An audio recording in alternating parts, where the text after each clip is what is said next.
Welcome to Malcom Reed's How to Barbecue Right, a podcast where we talk about barbecue, share recipes, and discuss all things delicious. And now, here's your host, Malcom and Rachelle Reed. Hey, welcome back to the How to Barbecue Right Podcast. I'm your host, Malcom Reed. We're hanging out here in our podcast studio with my lovely wife, soaking up some of this AC. Because, hey, it's hot in Mississippi now, right? We got some sunshine. Beautiful Memorial Day weekend last week, Shell. Did you have fun? Beautiful, yeah. Was it long enough? No. You know, and it was a 3-day weekend. You know, we took Monday off too. We spent all Monday in the pool most of the day. Cooking and in the pool. Yeah, and I'm paying for it this week. It puts you behind. You know, those 3-day weekends are great, but business don't stop. So that kind of, man, we've been in a bind this week, but we're climbing out. It's the weekend again. Yeah, we're not going to talk about all the problems. What do you got going on this week? You got a wedding, a family member's getting wedding, so we're cooking up a bunch of food to take to that. Yeah. But I'm having to stay behind because Michael's got a ball tournament, and we're going to, man. So I've got to enjoy this AC today because at 9 a.m. I got to be at the ball field, and we're scheduled to play like every 2 hours. The last game's like at 6 p.m. Yeah. It's going to be a long day tomorrow. And they haven't lost any, so he would have to lose twice to be out. They'd have to lose twice to be eliminated. Their little team's doing good for some 9 and 10 unders. So, do you want to talk about some stuff you cooked for Memorial Day first? You want to talk about the recipe, the video recipe this week? My favorite thing that I cooked last weekend was a crawfish boil at David's 40th birthday party. That was Saturday. Those crawfish were awesome. And that was the best crawfish I've had all season. I cook barbecue all the time. I love it. Love eating it, but man, when you get to do, and I guess is that the fourth bowl I've done this year? I think so. Yeah. Third or fourth. It's about getting into the season. Yeah, they were kind of tough when I was eating. If y'all are in the shells were, that's what I'm saying. Soda County, North Mississippi area, there's a place I've been getting crawfish from. It's called Crawfish Haven in Horn Lake. I've got them there. Man, I started getting them there last year. Their crawfish are really good. They're the big select ones. I mean, I was surprised by how big those crawfish were. They were huge. They were monsters. I mean, these were baby lobsters. And they were. But they soaked up all that flavor. You know, I got a little, I don't know where I learned that. I kind of learned that technique from Mark Williams' cousin from down in Louisiana, Denham Springs, I think is where he's from. And, you know, he kind of, it's all about getting your water flavored right, getting all your seasoning in there, boiling the crawfish. And they don't only boil this time of year like 3 minutes, but it's all about that soak time, getting that water temp drop down. You want it around 150, and you need to let them crawfish soak for 20, 30 minutes. And then we dump them in a dry cooler. And I don't re-season them, man. I hate eating crawfish where all that season is dumped on the outside, and all it does is burn your lips, burn your hands. It stays on you. You got to get that flavor on the inside. And soaking them in that cooler water is what makes them so good. And those this weekend, the heads are full of, I mean, that's where all your flavor is. They were the best. The tails peel out as I put a little butter and vinegar in the pot. But, man, I don't like them set you on fire. I like spice, but I want to be able to eat crawfish and enjoy it. Yeah. And these, we pounded them. I think I cooked 70 pounds for, it wasn't a very big party. And it was 2 sacks, right? There was just the right amount. I think by the time we left, there was just, you know, if you'd been drinking a few more beers, you probably could have polished them off. So that was it. But I enjoyed that. I like the crawfish that are more medium size instead of the big ones. I like a mixture of mediums and big ones. Yeah. Because I like getting that claw meat out, and these had plenty of. I mean, we were pulling claw meat out of these, and they were really good. A lot of times, as that season goes on, where we are, you know, crawfish ages, the shell gets harder. And then it molts, so that's where you get your soft shell crawfish. But this time of year, they're starting to get to that hard stage, and so that's why crawfish season tapers off. But these are still just perfect. I mean, we may have there was few that I felt that the shells were starting to get tough. You got 3 more weeks. This is probably our last. You got 3 more weeks, but there's ponds over in Arkansas now, and so their crawfish start coming in a little later in Louisiana ponds. So these crawfish places are still sourcing them. You know, on through the summer. Have you ever tried the Arkansas? Yeah, they're good. They're really good. Yeah. Can you tell a difference? I mean, I don't know if I can tell a difference in taste because I cook them all. You know, I got my recipe down. But you just tell a difference in the how hard the shell is at different times of year. Like if you get those Arkansas, if you do see Arkansas crawfish early in the season, they're always so, you know, you can't hardly cook them long at all in the boil because they just go to nothing. Yeah. I mean, they're like 2-minute boils, and then you soak them for 15 minutes instead because the shell gets so soft. So you got to have some, it's got to have a little firmness to it to cook them the way we do. But we probably need to do a video recipe on your crawfish method. Hey, I'm down for that. Yeah. I'm down. Let's Get old Mark to come up. Hey, I bet we could talk his cousin to coming up. He'd come up and help Mark cook at his birthday thing here a few weeks back. They were good too. And I thought those were the best crawfish I'd had all season. Until this past weekend. Those were good. Beat them out just by hair. At Mark's Crawfish Bowl, they cooked, man, I forget how many pounds was. It was probably, I thought it was like 1,200. It was 7 or 8 sacks or something like that. 30, that's a pretty good bit of, they were gone in an hour. Yeah. I mean, they were just, man, there were some crawfish eaters there. You kept telling him, Mark, that's way too many crawfish. Yeah, nobody's going to eat that many, but little did I know. I guess I shouldn't have told everybody to come to his party. No, there wasn't that many people there. There wasn't that many people there, but man, they pounded them. There was a lot. There was 50 people there. Was it? 50, 60 people there. I got into the fireball that day. That was a good day. So my favorite thing you cooked this weekend was the tri-tip. Yeah. Out of everything we cooked, that was the most impressive. I did those tri-tips back. It's been a month or several months ago. Jordan and Kevin had sent me some up from the butcher shop down in Pensacola, and they've been getting that A9 meat. And when I did that video, I'd ordered some brisket from him for a comp, and he said, "Man, I got these A9 tri-tips, same brand as the brisket. Do you want to try them out?" So I said, "Heck yeah, I'm not going to turn those down. I never cooked the A9 tri-tip." So I did the recipe with them, and they were just fantastic. Well, a few weeks later, I'd ordered a bunch of stuff for competition. He said, "I sent you a little present, for placing an order or whatever," and it was 2 more of them tri-tips, and I was like, well, I just did a video on it, so I put them in the freezer, and I saw them in there back. Hold on, I'm about to have a wire come loose here if I can catch it. Excuse y'all, bear with me. But anyway, I saw them in the freezer this weekend. I think it was Friday. I was putting the corn in for the crawfish bowl I bought. I said, I'm gonna take these tri-tips out and thaw them out, and so I cooked those. Was it Monday? We done so much cooking over the weekend. I don't know. It was Sunday or Monday. But maybe I was like, I'm going to do these different. I didn't do like a traditional grilled tri-tip or Santa Maria. I just fired up the pellet grill. I had some seasoning, and I try to use up my seasons I have, so they don't get old.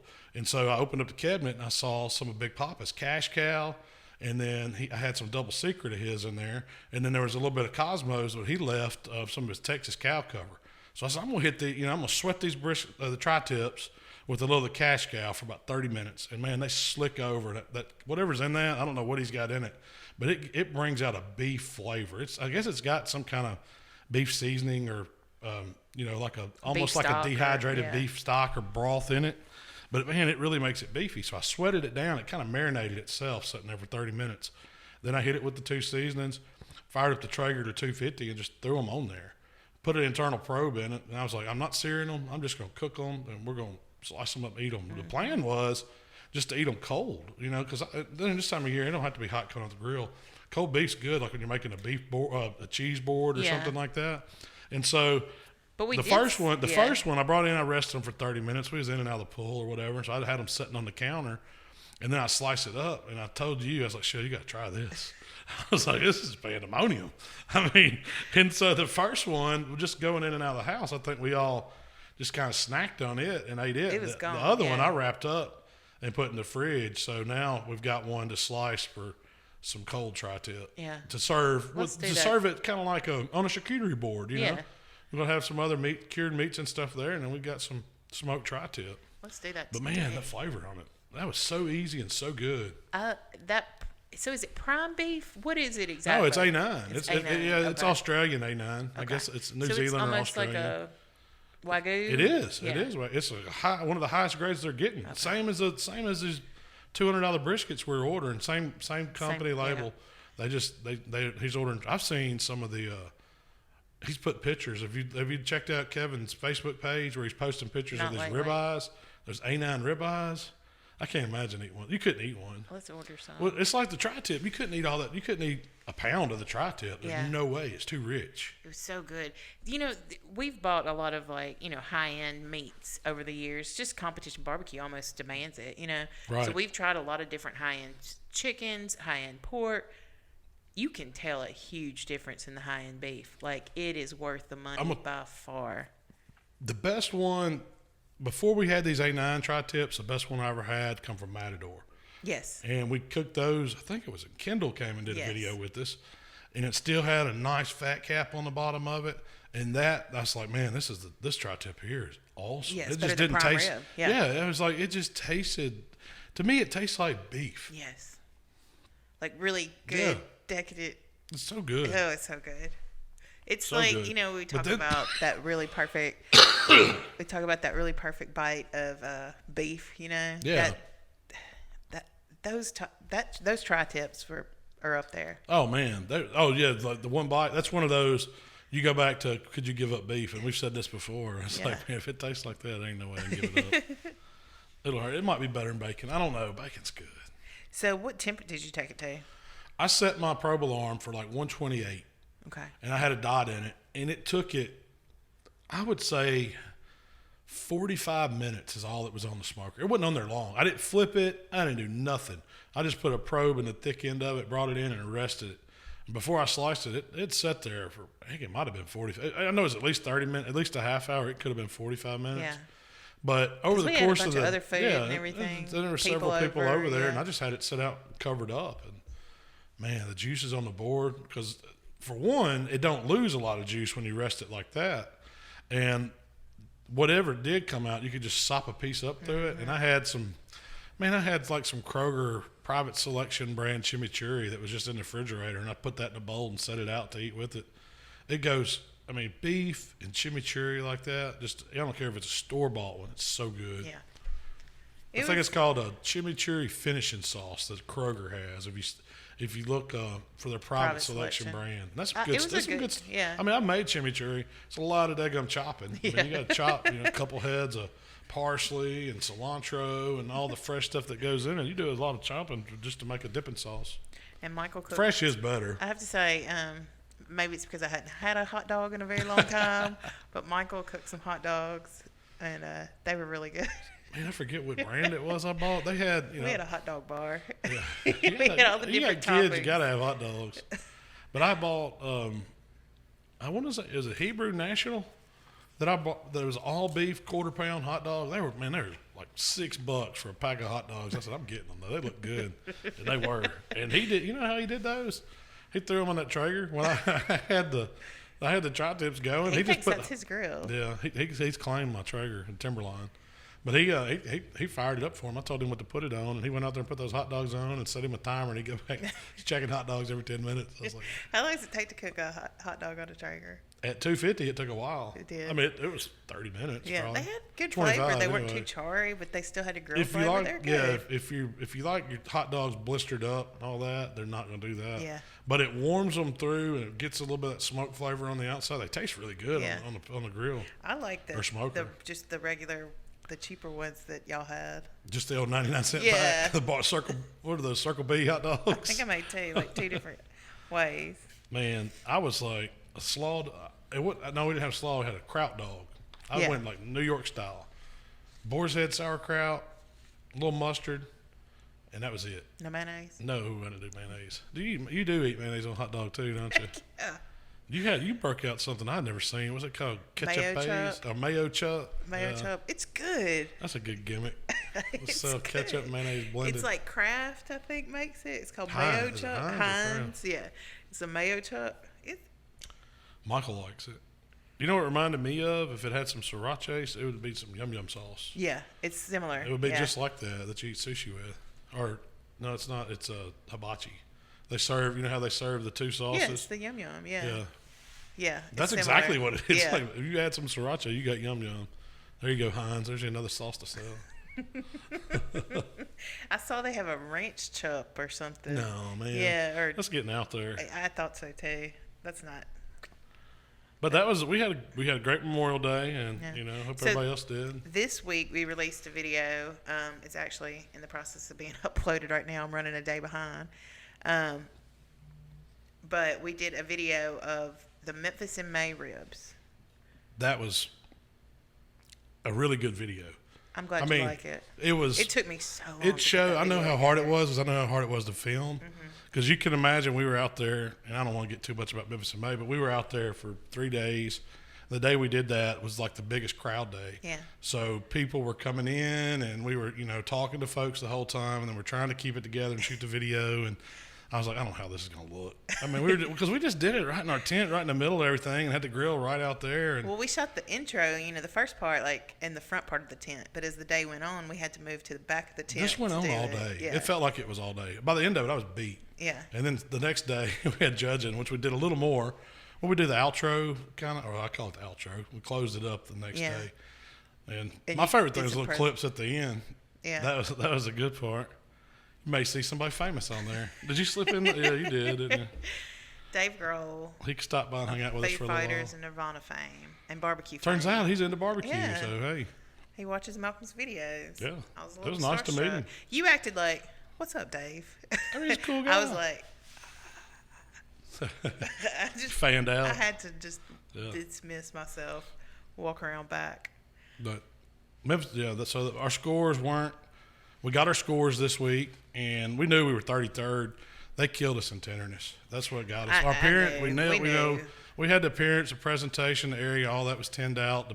But the ribs we cooked Friday that we did the video on did not have the tenderness issue. See, that's what I had that as one of my notes. Everybody thought that those practice run ribs were better. And you know how many times that's got me at Memphis?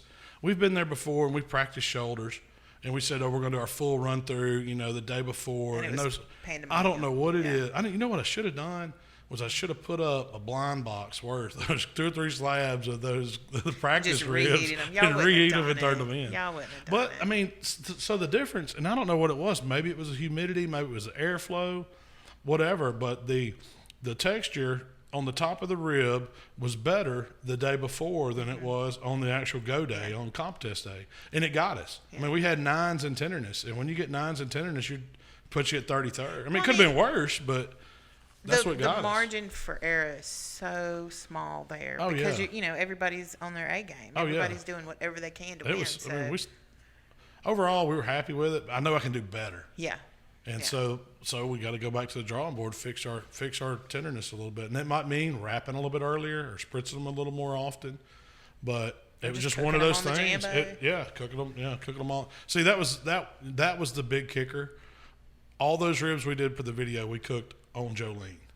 Now for Saturday, we had to clean her up. We knew we were going to show on her, so it's hard to. You can't really cook on them and show on it because it would have been the grill would have been too hot. You couldn't have, we couldn't have got it. So you kind of. At Memphis, we knew we need cooking grill, we need show grill. Well, that just tells me, Shell, I got to order another jam box. We've already had this conversation. I want the double barrel. I want the one. Tuffy one with it. Maybe we can win with it. Maybe it'll bring us some luck. What do you think? Putting you on the spot. We'll talk about it. Was it harder than you thought it was? It doesn't matter what I say. Was the video harder? Yeah. It was a lot harder than it was a lot. It's easier. We decided it that week, like the Tuesday or Wednesday. Because we weren't going to release one. Yeah, we were doing. We were eating lunch and we were like, you know what? We're going to shoot a video at Memphis In May of the rib recipe. Or it was your aha moment. Yeah. So was it harder than you expected it to when you first suggested it? Yes, because in my mind I saw it flowing like something at the house. Yeah. Where it's just kind of me and you. I mean, I knew we were going to have some help because there was so many slabs of ribs and Mark was helping us out. Yeah. But it was a lot harder than what I thought it would be because there's so much going on. And we were doing turn-ins too. Like we did our seafood turn-in. Every one of them. And we did another turn-in that day too. Emily had her turn-in. Seafood, pork, beef, exotic were all right there in the middle of that rib video. And now thinking about it, I would have loved to have had videos of those too, or at least docs of them or something, or a little. I mean, not to go in the rib video, but a separate, ancillary. Here's how ancillary runs. I think the insight. So, I mean, of course, in this video you get to see the recipe of what we did, but it also kind of gives you an insight of how much work and what it takes to do Memphis in May. I mean, you could see the setup. You could see, what we go through. You could see kind of all the grills, and the how, in the even a little bit of the presentation at the end. I thought that was cool how you threw that in there, and you made it look a lot better than it probably actually was that day. Because I know it was kind of chaos, but it was good. It was really good. So, I think people are going to like that video. I hope so.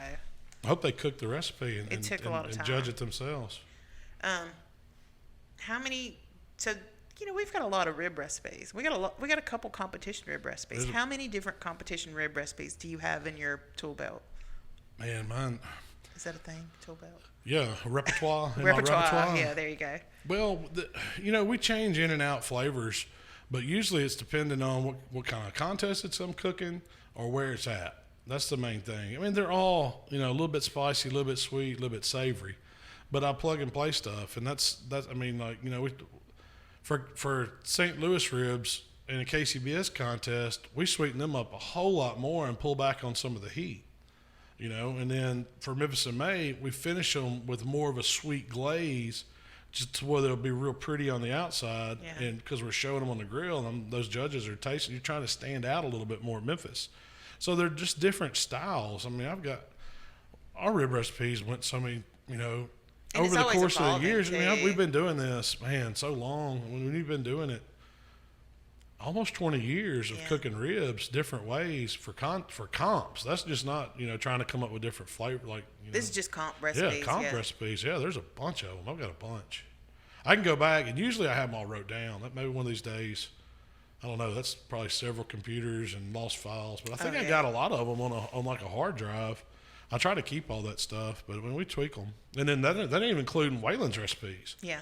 Because he's, the first one that we did it was actually on TV, on that Food Network Challenge we did back in 2006. That one was totally that rib was out there, man. It had jerk seasoning on it, had Greek seasoning on it. Then you wash it off, and then you make and that was kind of the evolution of our rub. First rub we come out with the kind of form that the barbecue rub come off of that, because he had all different kinds of. That's where the 3 paprikas come from, and the different sugars, and it had tomato powder, and he just had a 31. It was so many ingredients in it, you couldn't even get it bottled, because I was like, man, you don't want to know what this will cost, But we would spend. I mean, that's what we would probably spend over. I don't know, close to $200 on ingredients to make a rub for a contest.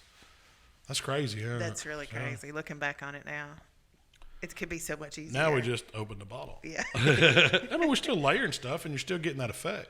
Yeah, but there's so many commercial rubs nowadays that can do anything you want. Yeah, go any way you want. That's if you want a little more heat, you got a lot of options. You want to, you want to go into a pecan or a maple or whatever direction. Fruit flavor. Yeah. I mean, they got it. Yeah. And like you said, you layer them anyway, so you're creating your own combination. You're creating your own flavors anyway, even though you're buying commercially bought. That's right. You're making it your unique profile. Yeah. So you do cook different methods for different style contests. Oh, yeah. We kind of talked about that. And different style ribs, because Memphis is all about the baby back rib. When you go to the spare rib or the St. Louis cut, it's different. What did when Heath came over and shared his competition recipe? That was a great video. Yeah, it's gotten like 2 million views or something. Was it a spare or was it a baby back? I think it was spare. Spare ribs we did on the video, but he, the ones he like Memphis in May, he does baby backs, and MBNs he does all baby backs. So his kind of translates over both to ways. What he uses, and he does a lot of layering of the flavors with his rub. Yeah, he does a lot. Flavors too. He's got like a sweet rub, then he's got the cherry rub, and then he's got. I think he used the pecan on there. And maybe the garlic jalapeno. Yeah, the garlic jalapeno. I mean, it's a unique tasting rib. Yeah, we need to get Heath back on and do. Then he uses the butter bath and the wrap, which is kind of different than what we, I like. I've always just used parquet. His butter bath's good. I mean, we've used it before. It puts a lot of liquid in there. Yeah. And I guess that breaks them down, but. Maybe I should have used butter bath. I need to find out what Jay put in his rib. I bet he just put vinegar sauce and hot rub. Yeah, that's what I mean. I think he did Tennessee Mojo. He might not want me telling everybody what he did, but I think it was like a honey habanero type. Anyway, I've had some deep discussions with him over few Coors Lights, and I think I got his recipe. Thanks, Jay. Yeah, but you got to execute it. That's and then right. you got to get lucky. You know, you really do have to get lucky down there. There's a not much difference between, you know, your 4th place That's right. and your 40th. You think we could talk Jay into coming and doing a rib, cooking his Memphis In May recipe? Heck yeah. Let's do We it. can do it. That'd be a good 4th of July one to put out. Yeah, Labor we just Day, got to if we get can it get done. him. I Yeah. don't think you realize how soon 4th of July is coming. Yeah, it's coming. You know, there was one scene where you actually are using a plastic fork to stir your sauces and stuff. That's very like competition style. Oh yeah, you grab whatever you have. I don't think I had a spoon there. Or a whisk. Or yeah. a whisk, yeah. It's like, what do we got? What do we got? What do we got? We make it do. And there was music in the background and people yelling Oh man, and I talking. didn't think about that because The copyright infringement thing. I think we're good. There's nothing like blatant. You could just hear like boom, boom. yeah, You know? so it wasn't like somebody could say that was my song. Yeah. And it was. I hope so. You know, Cardi B's not going to put a claim on it. they do that. That's a real thing. Heck yeah. Well, you know, the artists don't do it. They have a program that scans them. Because if you put anything on a video, like they can run it through it and analyze it, and I guess it's looking just like, I bet it's something like Shazam that they can run on your video some kind of way. And they just And if they hear it, they'll turn it loose on YouTube. And that's right. Anything that comes back, they let you know. And they put a claim on it. Yep. But I can understand who's trying to use it, but yeah. But you kind of got the true Memphis In May experience a little bit, you know. yeah, it's a whole lot more than that. That's just that made it look fun and easy. It did. Oh, you guys had a good time. Oh. And there was, you know, you could see the ice It machine shows in the 65 porta-john back mile there. winds. Yeah. Yeah. Oh, good times. I can't wait till next year. I'm ready now. Last week I said, no, I'm ready to cook again. Oh, I was like, we're never doing this again. What? This year? Yeah, for like a day. Oh. I get depressed. Because you don't win. I get depressed like a day or two after. Well, you're tired. Postpartum. Yeah, you're tired. Barbecue depression. Is that a thing? Yeah, postpartum barbecue depression. I mean, it takes so much out of PPD. I got the cure for that. It's What's called that? pool therapy. Exactly. Now I'm And ready to go. Boat drinks and sunshine. Hey, we did break out the margarita machine last week too. I made some, I guess you call them bushwhackers. It's kind of a cross between a pina colada and a rum cream drink. Yeah, used rum cream in it. It's some good. regular Appleton rum. So I always A lot of ask, Appleton rum. is there anything you do different? Get them more tender. I know for the actual video. Oh no, That recipe. I thought that was pretty cool. A representation of what it did. I mean, Yeah, it was. we had a lot of ribs, and we were like, we're not going to be able to get rid of all these ribs. I wish you'd got a clip of that. Gone.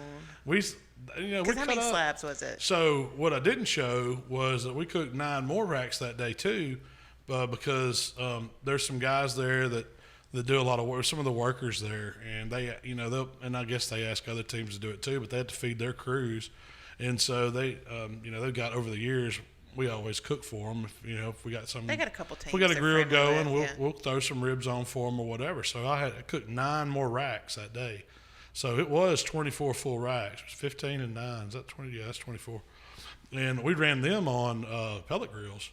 Cooked them on a Traeger.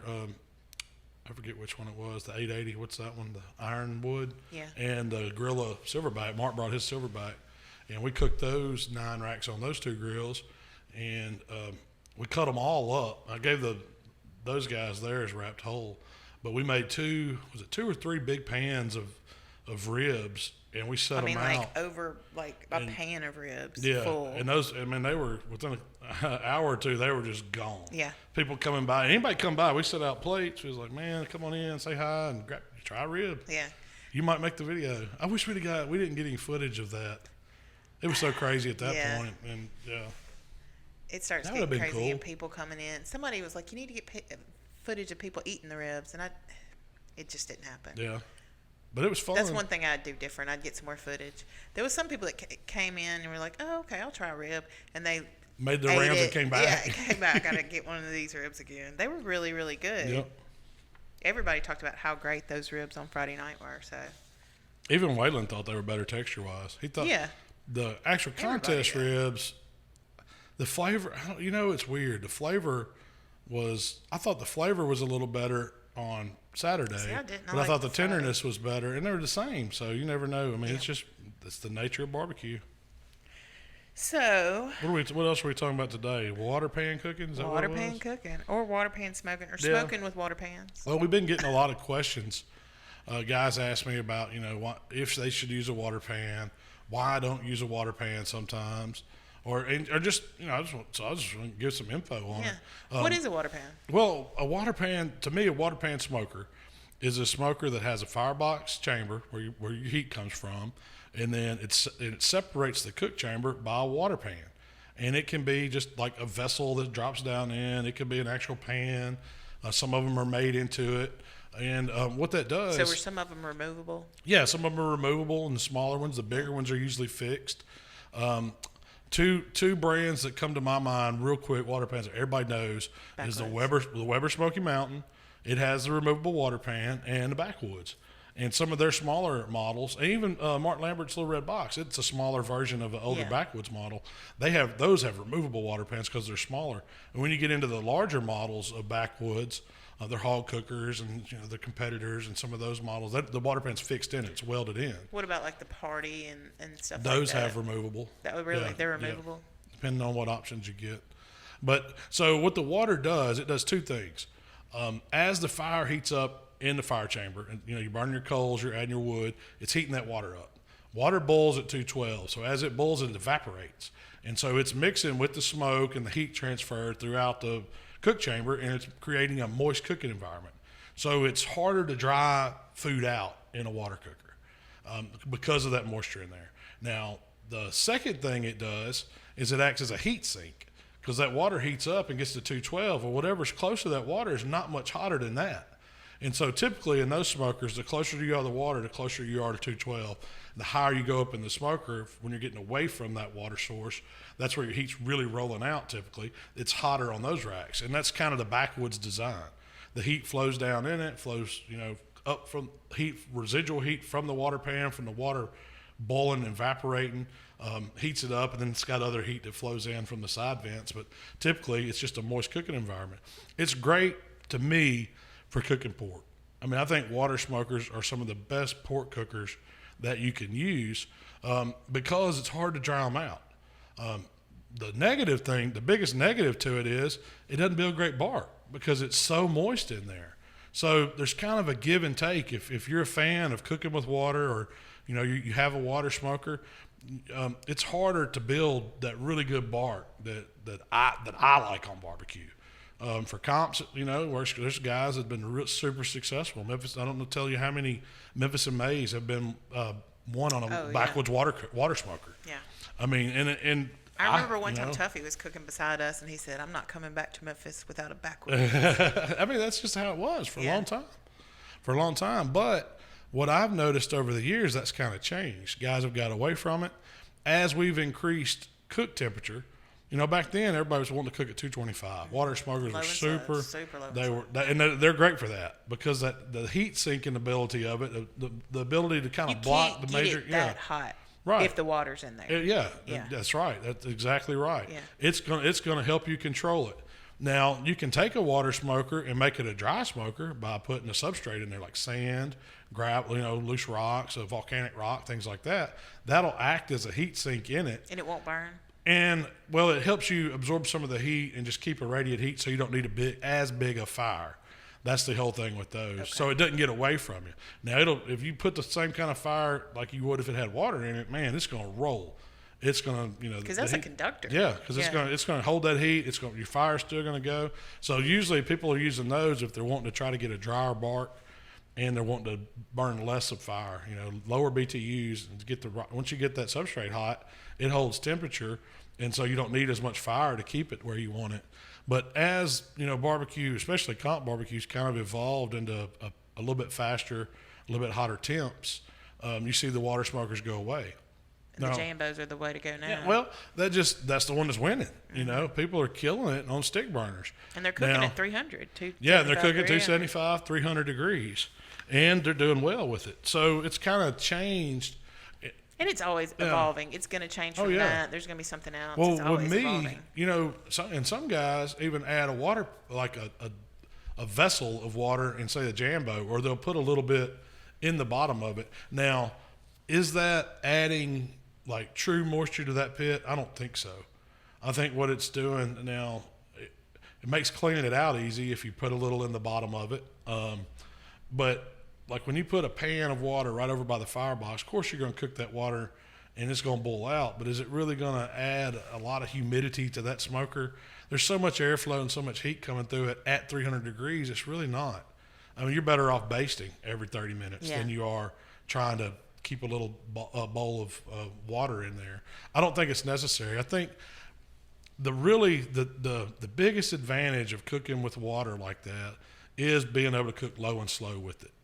Now, the worst thing you can do is let it run dry, because I've seen that happen. I mean, I remember one Springfest, we were cooking right beside Sweet Swallow My Mark and his team, and they were gone for the night, and their hog guy had fell asleep or, partied a little too hard. I think that's what it was. And their hog cooker completely ran dry. We got there the next morning, I said, something's wrong. I walked out of the truck and I was like, somebody's back. Well, first you know the smell. Yes, there's a smell. When you're around a water smoker and it goes dry, whatever drippings have dripped out are starting to burn in there, because that fat's accumulating in that water pan. And once it reaches flash point, you got a fire inside your cook chamber. And that's what will totally ruin some barbecue. It's dangerous. It happened beside us at Memphis In May one year. Yeah. Some guys were cooking on one, and about burnt their tent down. Mm-hmm. I mean, if it wasn't for Jamie and Mark jumping over there. And they had to put a fire extinguisher to it to put it out. Just stick a water hose in the top, because what happened was when it's closed up and you get all that grease dripping, there's no water in it, so it's just grease accumulating. The fire's right below it. It gets it hot enough to fire, and it's just got enough oxygen to let it burn there. But once you open a door or you give it some oxygen, man, you've got a fireball. It's an inferno. And so that makes them a little more on the dangerous side, I would say. That Tunica cook to two sauce to pork. I've seen that happen. I've seen it personally happen 3 times four times come to mind. And it's all been disastrous results. Yeah. Memphis In May, it happened to us beside us one time. Natural Born Grillers night guy that was a gravity fed one, but it did have water in it. And I've seen it happen to a hog. I've seen it happen to rib cookers. I mean, usually it ends with a fire extinguisher or water and half burning a tent down. I mean, it'll ruin the cooker. It will, especially if you go to putting a fire extinguisher in your cooking chamber, Yeah. People don't think about it, but when you've got a ton of meat, now say a rib's going to drip enough out to do that? Maybe not. But when you've got a big smoker, loaded up with, say 8 pork butts, and they're raining down fat on there, and it gets out of water, that's a lot of grease ready to burn. So it's really dangerous. It's a very distinctive smell. We cooked with a backwoods competitor and Old Hickory for a long time on our trailer. We would start our pork out, our butts out on the water smoker, get that smoke flavor in there, because you knew you weren't going to overcook them. And then when it comes time to wrap them, we would put them on the dry heat, and we'd finish on the dry heat because we could set a bark fast. It's harder to set a bark on a water smoker. It's not impossible, but it takes longer, So a lot of times you don't even have to wrap on a water smoker, because you're not going to dry it out. You don't have to baste as much because of that moist environment. But it takes, when I can set a bark in 20, 30 minutes on an Old Hickory, on dry heat or on a Jambo, it would take me an hour and a half on a backwoods because of that. Either you got to run the temp up, you got to raise up. You got to come up to the hottest point of the cooker to set a bark up there, or you can try to pull the water pan and control the heat, but that's a whole different ballgame too, because you can risk burning it up at that point. But it'll work. I mean, you can eventually set a bark on it. Well, let's talk about just your average backyard cooker, whatever it is. A dry cooker. A lot of people, there was a thing, years ago where you always had to add a water pan to give you moist barbecue. And there's still people that email us all the time. Yeah. I mean, it's a thing. Why aren't you smoking with a water pan? I always heard that you're supposed to do that to get moist barbecue. Same reason I don't smoke my wood anymore. We didn't know any better, right? I mean, I didn't know any better. We used to soak wood chips or soak our sticks of wood or chunks of wood just to put moisture in them to think we had to make them smoke more, because it does. You put a lot of moisture in wood, it's got to get that moisture out before it's going to burn, so it's got to smoke. And the same thing was with the water pan. Some cookers are designed, they need it to help check the wood, the heat back. That's the main thing with them. If you have a smoker and it has a water pan, it comes with a water pan, you need to use that water pan, because it's more of a heat sink than it is adding moisture to your cooker. Now, what it does, it helps control that temperature. It's going to keep it down low enough to where you're not going to screw up at home. Without it, I guarantee you, if you don't put the water pan in there, it's probably going to run 400 degrees, and it's going to be cooking super hot. Yeah. Well, I know in Lambert, in his red box, he'll pull the water pan out and use it to cook like chicken. Yeah, but what you'll notice, though, he controls the coals. He don't build too big a fire. So if you cook without it, yeah, you can. Of course you can do it. On a backwoods, you can do it. He's only not going to be cooking ribs on it. Like that. No, and Mr. Danny, Tuscaloosa River Bottom Barbecue, he cooks his brisket on the backwoods, but he starts it with I think it's a G2 party or something he uses, but he starts out without water and only puts a handful of coals in there and his smoke, and he's driving it with lower heat because he's got it pulls so good in that cooker that you don't need a lot of coals without the water pan. And if he would build a normal fire, it'd go too hot. But he's getting that dry heat effect at first to set his bark. And then he switches. He sets his bark first. Sets his bark first on. Then he switches to the water pan. Does he wrap? And then he wraps it at the end and still finishes. Now, what gets me, though. You're going to cook the bark off, wouldn't you, in the wrap? At some point, but it goes back to like when you're setting the seasoning on ribs. When you can cook it enough to where you rub it and it don't come off, you've cooked that into it. Yeah. And so the same philosophy there works. Yeah. I got you. And it makes sense. And he cooks it the whole time on a dry backwoods. Not the whole time, no. Just the first 2 hours. Then he adds water. Just to set the set the smoke, set the bark. And then he'll add more. Then it can go to his water. Then it'll be wrap time in a couple hours, and then it's just cruising the rest of the way. Now what makes it a challenge after that on them is setting the finishing bark. And if you're going to do that, you got to give yourself more time on a water smoker. But for the backyard guy, if you've got a cooker and you want to put a pan of water in it, put a pan on. It's not going to hurt it. Yeah. Is it going to make it any better? Probably not. Yeah. It's not necessary to have moist barbecue. Unless your smoker comes with, and that's part of the function of that smoker, whether it's an electric smoker, whether it's a backwoods, whether it's a Smoky Mountain, whatever. You need to use it in those. You need to use the water in those because it's what's regulating your heat. It's more controlling it. Yeah, it's controlling it. Yeah. It's the buffer between your fire and your cooking rack. Yeah. On some smokers, and you absolutely need to use it there. And you can run it, like I said earlier, with the sand, but don't build as big a fire. Don't do the minion method on that and think it's going to get away from you. Have you ever tried adding other moistures? Like apple juice or beer? We've played with that, especially in comp barbecue, dumping apple juice in there and trying to add some different flavors in the water pan, putting onions in it, putting garlic in it, anything that can kind of cook and add to the aroma. What happened if you put an onion in the water pan? Did it just cook like you boiled it? It is. It absolutely does. It makes. I mean, you cook soup or anything on your stove and it cooks and comes together. You can smell it. Yeah. It gets in there. I mean, it makes it good. The water or the barbecue? I mean, it makes it smell good. I don't know how much of it's really translate. Could you tell a difference if I had? Can you tell a difference in the food? No, but it sounds good to the judges when you tell them all that. Yeah. That's the big thing. There's nothing wrong with cooking on water smokers. They work. It comes back to learning what you got, learning how to control the fire, and if that's if you like cooking with that moisture in there and that buffer, go for it. I'm all for it. Yeah. I don't personally do it. I don't think it's necessary, But you don't really get a lot of flavor from my biggest thing with it, man, it makes it clean up a lot more to me because you have to deal with that water. I mean, how do you overcome having all this water at a contest? You got to go somewhere with it. I mean, where do you go? Well, it depends. If we're on grass and they have a designated grease, kind of grease water drain area, that's your problem. You can't just put it in a grease pit because it's got water in it, and you can't just put it on the ground because it's got grease in it. So you got to get creative, right? So a lot of times, and That's why we rent we wouldn't do porta-johns. this, but we'd rent porta johns. Yeah, when you we never did this, but we saw other people. Yeah. I never did it. I promise. There's been a few times like, don't use that porta john. The porta john's done. It's time What do to you mean go. it's done? And it was always the last thing you do is drain the water. So you got to think when we're cooking these big smokers. Now a little pan of water, throw it out or pour it in something, pour it in another container, throw it in the trash. But when we're talking gallons, there's probably 35 gallons in a hog cooker. Yeah. In our hog cooker, I don't even just a regular competitor. There's 5 gallons, I would bet, and that's a bucket full. Well, that's a lot of grease and a lot of water, nasty stuff, and so you got to get rid of it. Well, I know when we used to cook at home and practice cooking in the driveway and do stuff. I ain't saying I did it, but you know how you got the storm drains out on the curb or whatever. We would take I don't know how many buckets. Not we.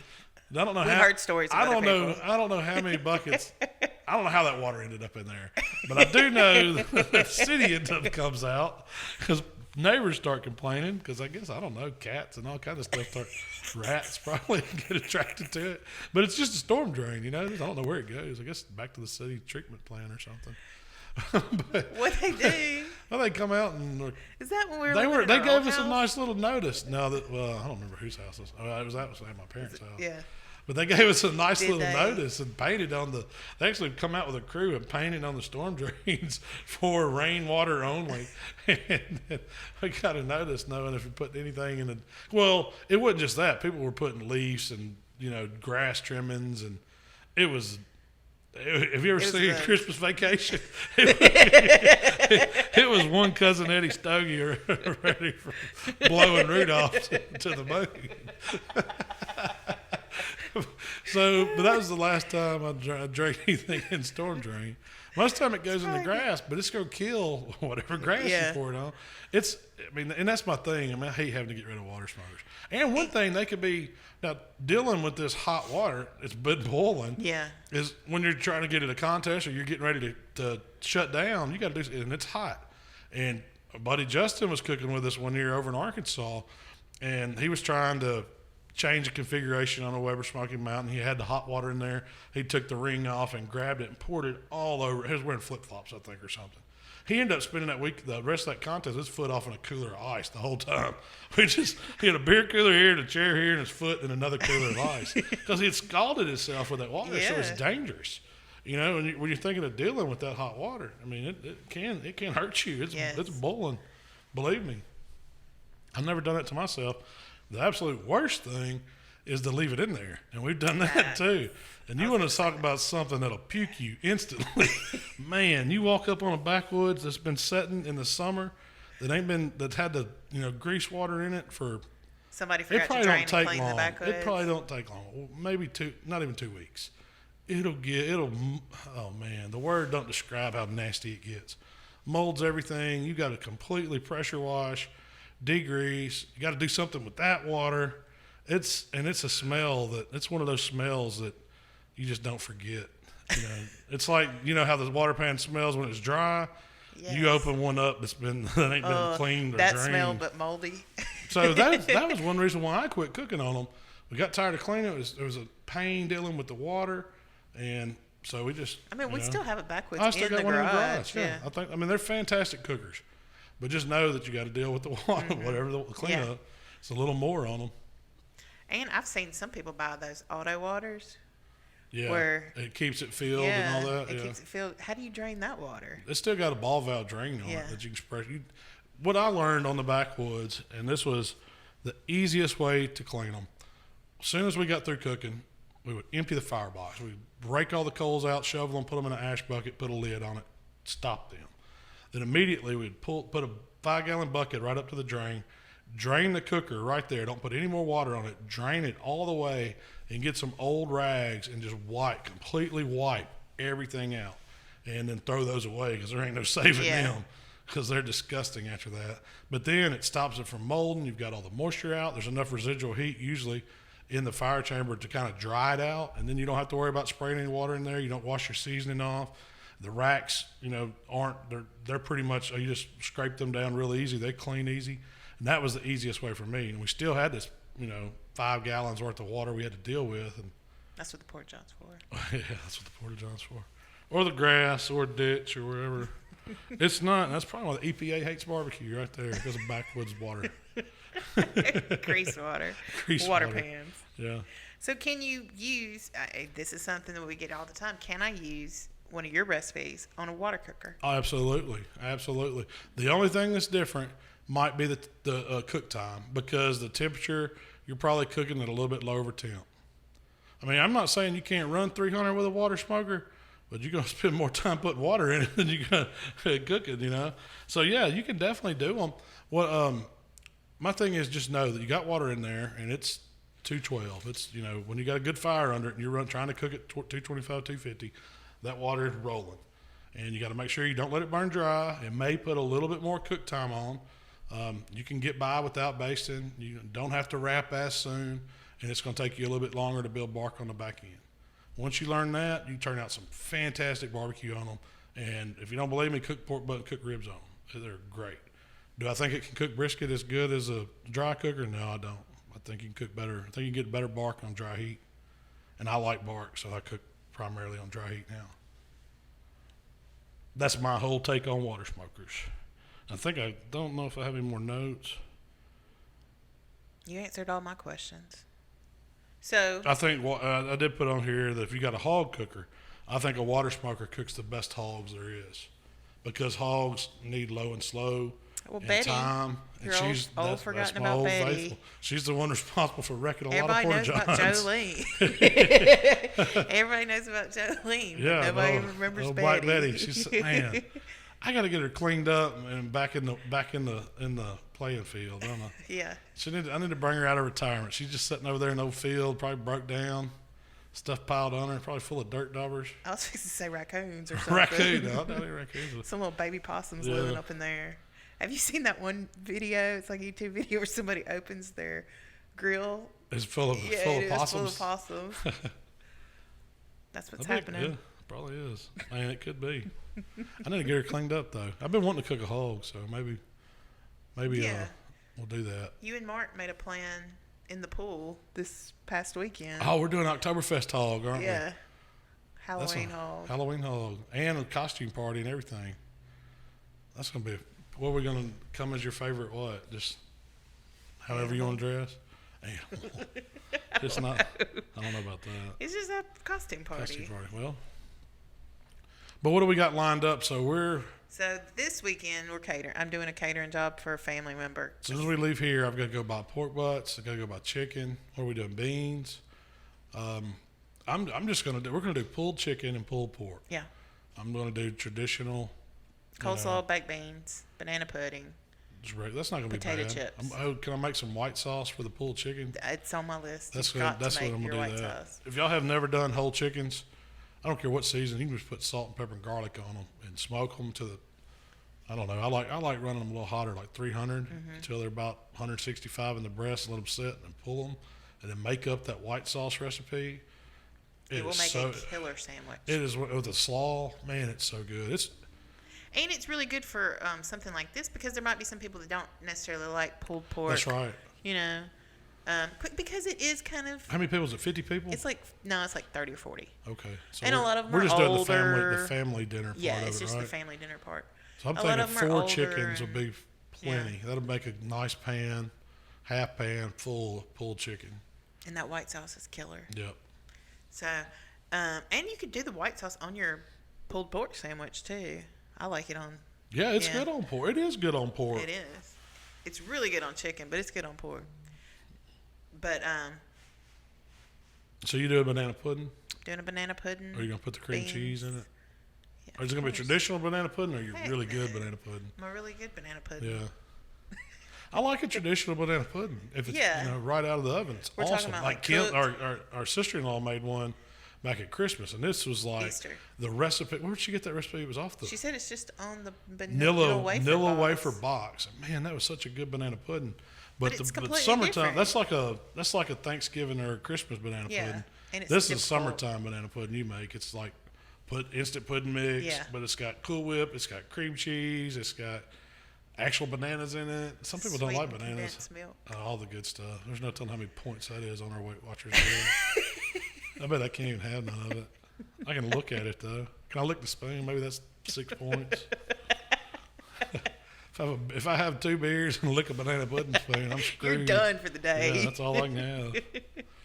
It's water and celery for you for the rest of the day. Yeah, what's all the free point stuff? The fruit and the fruit and veg. eggs. Eggs, you can have eggs. Yeah, I'll be all right. I can eat eggs, a banana pudding, spoon, and 2 beers. I'll be good. You just got such a bad attitude towards this Weight Watchers thing I'm trying to make you do. I got to watch my weight. Then we're going to meet church next week. So we're going to do a podcast? We need to. Yeah, we'll get it in. We're going to Waxahachie, Texas. Waxahachie. Yeah, it's right. It's just south of Dallas. That's going to be fun. And we're going to do back-to-back classes. Saturday and Sunday at the meet church. And then we're going to leave Sunday. At church. I got a hotel in downtown Fort Worth. We're going to take Michael, show him the cattle drive. Go to some restaurants. Yeah. Maybe go to Heim Barbecue, maybe. I don't know. Oh, yeah. I mean, we really don't have much of a plan. He wants to see the cattle drive, and he wants to go to Ripley's, believe it or not. He wants to do the drill tour stuff, huh? So what about Billy Bob's? Right. Can we get on the cow? We can put him on the. Will they let kids go in there during the day? They do. During the day. Yeah, it's not honky-tonky during the day. Yeah. So, yeah, we might do that too. Yeah, let him go in there and get a picture of the bull. I'm going to go to Joe T. Garcia's. Margaritas are not going to be at Joe T. What about Sunday night when we go over there? I was going to let him pick the restaurant. Okay. He likes Mexican. He does. And then I'm all for it. Hey, if he says, let's go Joe T. Garcia's, I'm going to be very happy. I plan on next week, I do plan on having a video, but it's going to be different. It's going to be kind of a comparison video because I've been getting, everybody's been wanting to know how can you grill on one of these pellet grills? You know, can you cook a steak? I guess with the steak cooking being so popular, and I should have brought Mark in to help me with that, but everybody's, you know, ramping these cooking temps up on these pellet grills. So I've got one of the new Pro Series Traegers. I'm going to cook steak on it. And I'm also going to cook one side by side on just like a propane grill, like a Weber propane grill. Something that and everybody see if it'll fire up and cook as good as, you know, see, I hope it's better, but I'm going to see if it'll cook one as good. So that, what do you think's going to happen? I'm pretty sure I can cook a damn good steak on it. On which one? Or both? Pellet grill. Mark's been doing it. Now I'm not going to use grill grates. That's what I want to be fair. I'm just using standard equipment that comes with it. I was thinking about reverse sear, but I don't even think I'm going to do that. I think I'm just going to fire it up. It simple. Let's cook a steak and then just taste it and see, can you cook? Will it grill? Will the pellet grill? That's pretty much what it is. Because you can smoke anything on it. You can crank it up. You can bake on it. Yeah. It does good at those temps. Why can't I'm going to turn it wide open. Just how run it with some hickory pellets. And we're going to see if it'll grill right there on the grate. Compared to a Weber grill running wide open. So are you going to do the 2 minutes turn, 2 minutes flip, 2 minutes turn? I think I'm going to do a big porterhouse steak, so it might be a little more than 2 minutes. Okay.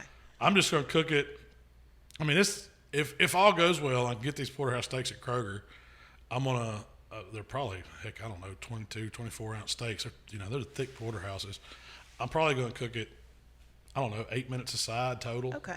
A bit of total cook, then let it rest, I got a little butter on mine. I'm gonna throw on there, and then we're just gonna go eat steak today. Yeah. It's a reason to eat porterhouse today. Yeah, and it's also a porterhouse steak to me is a man steak. If you got to get your dad something next weekend, get him a porterhouse steak. Let him cook it his way. Get him a 6-pack of beer and leave him alone. And so that's kind of my thing to do it. That's a perfect time to do this. Because I was like, at the end of I hadn't shot it yet, but at the end of the video, I think I'm going to say something about, it makes a good dad's day. Yeah. Let's get your dad. What dad wouldn't want a porterhouse? Speaking of which, what do you want for Father's Day? A porterhouse steak and 6-pack of beer. and leave me alone. No phone calls, no emails, no text messages. Just some peace and quiet. That sounds good. No, I want a bourbon. I gotta look the points up on that now. Porterhouse, I did. It's like 4. One shot. 3 or 4. Yeah. I'll save some points that day. But that's about it. That's what we got coming up. I got. So hey, Shell, tell them where they can find us. I appreciate y'all listening. If you would like to connect with Malcolm, it's HowToBBQRight at Facebook, Twitter, Instagram, and of course YouTube. If you'd like to connect with me, it's Miss Southern Shell on Instagram and Twitter. Hey, we appreciate y'all listening, and we'll see y'all next time.